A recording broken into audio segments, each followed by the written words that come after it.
नमस्कार, एजुकेशन नगरी में आपका स्वागत है और मैं हूं आपके साथ विनीत। राजस्थान से लेकर दिल्ली तक सबसे ज्यादा एक ही मुद्दा छाया हुआ है, एसआई भर्ती 2021 को रद्द करने का, जिसको लेकर शहीद स्मारक पर पिछले 4 महीने से लगातार धरना चल रहा है। 4 साल से पीड़ित युवा लगातार संघर्ष कर रहे हैं। कोर्ट ने अपना फैसला सुरक्षित रख लिया है, बस फैसले का इंतजार है कि आखिर कोर्ट का क्या फैसला आता है। ऐसे में तमाम एसआई भर्ती के पीड़ित युवा, जो लाखों युवा हैं, उनकी धड़कनें बढ़ी हुई हैं कि आखिर कोर्ट क्या फैसला लेता है।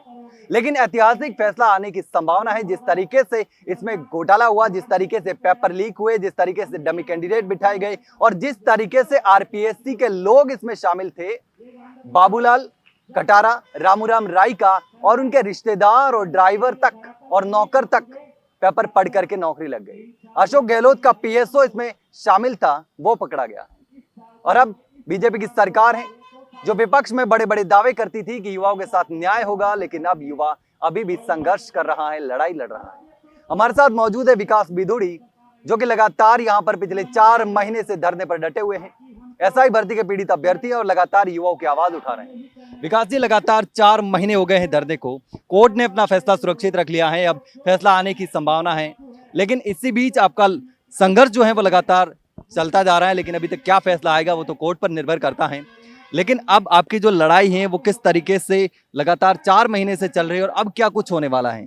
देखिए सर, एक लंबा अरसा बीत गया हमें, 4 साल सड़कों पर और 4 महीने से अधिक का समय, 125 दिन आज इस शहीद स्मारक पर हो गए।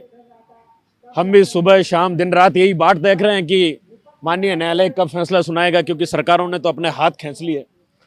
तो कहीं ना कहीं हमने अपनी लड़ाई को हारा नहीं, हम टूट गए भले अंदर से, लेकिन हमारे हौसले को हमने जिंदा रखा कि कहीं ना कहीं अंतिम समय तक हम इस मामले में लड़ेंगे। चाहे हमें हाई कोर्ट या सुप्रीम कोर्ट तक जाना पड़े तो भी पूरी मजबूती से लड़ाई लड़ेंगे। और जैसा कि साल भर कोर्ट में सुनवाई चली, 39 बड़ी हियरिंग हुई और उसके बाद जज साहब ने ऐतिहासिक तौर पर फैसले को रिजर्व किया और हफ्ते 2 हफ्ते के अंदर अब फैसला सुनाने वाले हैं जज साहब। ऐतिहासिक तौर पर यह फैसला होगा और पूरे प्रदेश का नौजवान, पूरे प्रदेश का आम नागरिक इस फैसले पर टकटकी लगाकर देख रहा है कि वास्तव में ऐसा ही भर्ती जो महाघोटाला था, जिसमें कटारा रायका, कटारा का ड्राइवर, गहलोत का पीएसओ के साथ दूध बेचने वाला तमाम लोग, यहां तक कि हरियाणा गैंग, तस्कर, ट्रक ड्राइवर, माफिया, जितने भी लोग थे, उन लोगों ने इस पेपर को लीक करने का काम किया, बड़े स्तर पर इस पेपर की सौदेबाजी की। तो अब सब लोगों को यही इंतजार है कि आखिर ऐसा ही भर्ती में न्याय हो पाएगा, क्योंकि सरकारें बदलती है लेकिन न्याय किसी के साथ नहीं करती। आज 125वां दिन है, यहाँ पर बैठे हुए हैं सीएचए के साथी, सामने धरना दे रहे हैं। इनका भी यही मुद्दा था। गहलोत सरकार के समय, कोविड के समय कोरोना योद्धा बनकर इन्होंने काम किया, लेकिन आज न्याय मांग रहे हैं। 125 दिन से हम न्याय मांग रहे हैं, लेकिन कोई न्याय के लिए कोई सुनने वाला नहीं है, क्योंकि अन्याय और अत्याचार के खिलाफ कोई बोलने वाला नहीं है। अगर कोई बोलता है तो उसे दबाने का काम किया जाता है। 4 साल खूब जबरदस्त लड़ाई लड़ी हमने और आज बड़ा दुख होता है कि 125 दिन से कोई सूद लेने वाला नहीं है, कोई सरकार का मंत्री हमारे बीच नहीं आया, कोई प्रशासन का नुमाइंदा हमारे बीच नहीं आया। लेकिन मुझे पूरा भरोसा है कि जज साहब बेरोजगारों के पक्ष में और अन्याय के खिलाफ वास्तविक तौर पर सही न्याय करेंगे और निश्चित रूप से बेरोजगार युवाओं की जीत होगी। लेकिन जिस तरीके से लगातार विपक्ष, जब बीजेपी विपक्ष में थी, किरोड़ीलाल मीणा ने संघर्ष किया, लगातार राजस्थान के युवाओं ने संघर्ष किया, अब हनुमान बेनीवाल इस लड़ाई को लड़ रहे हैं। हनुमान बेनीवाल चूंकि अपने क्षेत्र में भी लगातार जाना पड़ता है, वहां भी जा रहे हैं, तो धरने को किस तरीके से अब आगे बढ़ाया जाएगा? दिल्ली कूच करने की भी तैयारी चल रही है, जो कि कोर्ट के फैसले का इंतजार है, लेकिन आगे इस धरने का क्या कुछ रहने वाला है? क्या आप दिल्ली का रुख करेंगे, सुप्रीम कोर्ट का रुख करेंगे अगर पक्ष में फैसला नहीं रहता है तो? देखिए सर, बिल्कुल निश्चित तौर पर सुप्रीम कोर्ट तक भी जाएंगे, और अगर माननीय न्यायालय का फैसला हमारे खिलाफ आता है, हाईकोर्ट का फैसला हमारे खिलाफ आता है, तो निश्चित तौर पर दिल्ली कूच की तैयारी अगले दिन से शुरू हो जाएगी। और वो कूच आरएलपी के सुप्रीमो, नागौर के सांसद और एकमात्र लड़ाका सांसद जो सड़कों पे, धरातल पे लड़ रहा है, सड़क से सदन तक किसी की आवाज बनकर बेरोजगारों के लिए लड़ रहा है, चाहे मनोहर थाना क्षेत्र की घटना हो, चाहे जोजड़ी नदी का मामला हो, चाहे राकेश बिश्नोई का हत्याकांड हो, तमाम प्रकरण के लिए अगर कोई सड़क से संसद तक लड़ रहा है तो सांसद हनुमान बेनीवाल है।